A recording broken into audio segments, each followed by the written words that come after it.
Hey y'all, it's Pomé. I'm the passionate pomegranate of cherry on top. And, yeah, this definitely was not planned at all.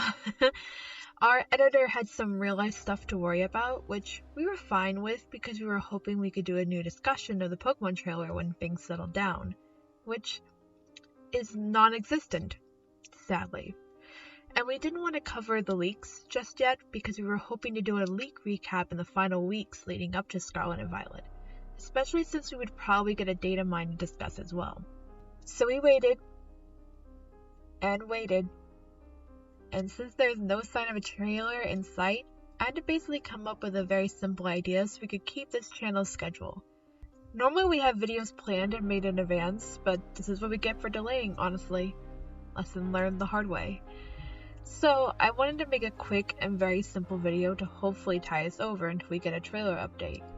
And perhaps because I'm bitter at Pokemon right now for keeping us in the dark, I'm going to focus on something else entirely. And that is covering something that happened a month ago, because we love not staying within the current trends. Yes. Of course, our channel didn't exist then, so that's my excuse really.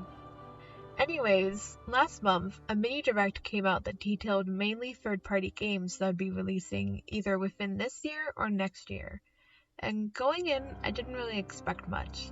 Sure, there was one time I was interested in a third-party game from these directs, and actually followed through with buying and playing the game.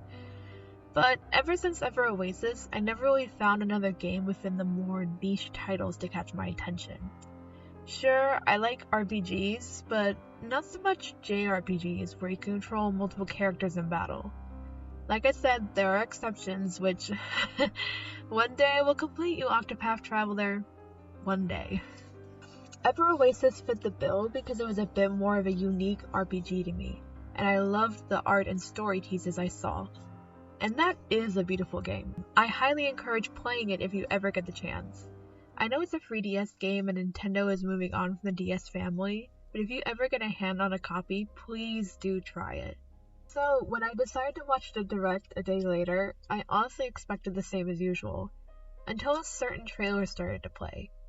Black and white, unknown figures, flashes of hot pink, mystery and intrigue. And then the title, Lorelei and the Laser Eyes, 2023. And immediately, I'm intrigued. I wanted to know more. That little teaser wasn't enough for me. And sadly, at this point, there isn't much, as you all can tell. But I'm okay with that, because what's important is the feeling. This immediate interest is very much like the one I had years ago, when I first saw Ever Oasis. This intense desire to know more is one and the same. Now, on first look, you might wonder why. After all, both of these games seem very different to each other. And you are totally right.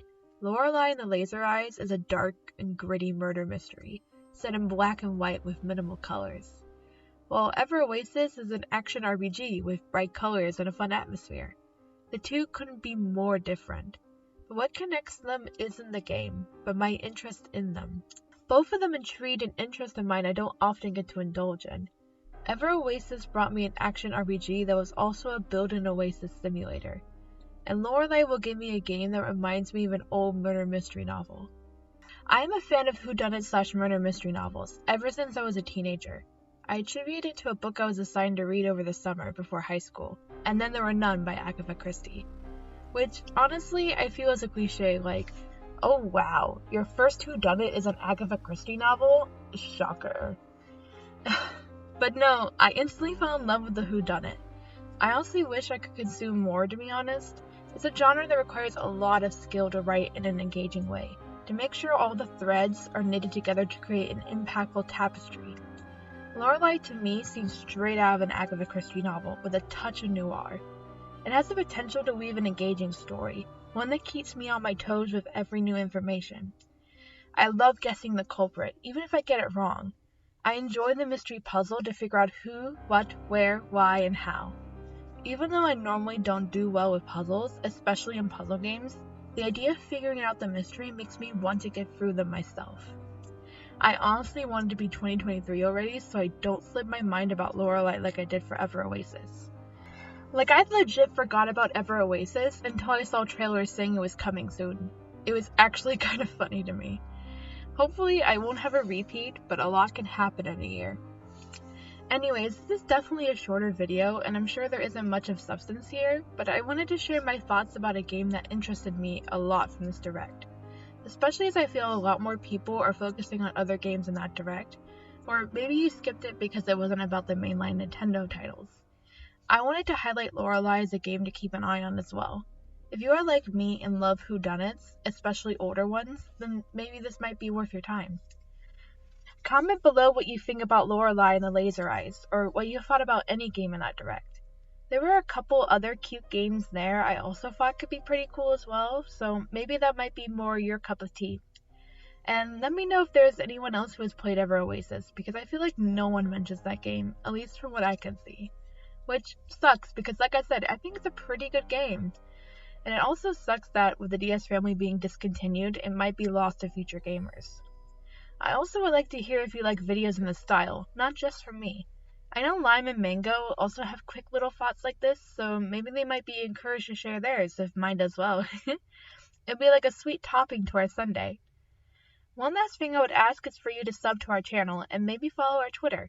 We're really trying to grow our spaces on the World Wide Web because I feel like we bring something unique to the landscape, and your support would truly mean a lot to us. Hopefully soon we will get a discussion done, along with other video project ideas from all three of us, which might include another LCAP video for me, which, if you haven't watched my pilot episode yet, please do so.